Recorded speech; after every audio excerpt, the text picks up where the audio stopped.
እኔ እንኳን የምሞትበትን ቀን እያቆጠርኩ እንኳን በተስፋ እኖራለሁ። ከዚህ በኋላ መቼም ተመልሼ አልመጣም። አንድ ነገር ብቻ ልንገር፣ ማንኛውም ሰው በህይወት ውስጥ ችግር ያጋጥመዋል። ነገር ግን ነገን ተስፋ አድርጎ በተስፋ ይኖራል። አንተ ግን ነገ ላይ ተስፋ እያለ እንደሌለ ሁላችንም በክፉ አይን ታይናለን። እንዴ ቆይ ለምን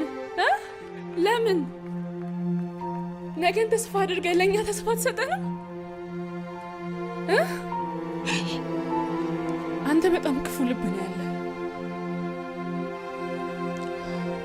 እኔ እንኳን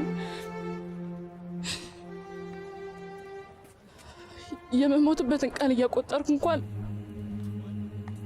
በተስፋ እኖራለሁ።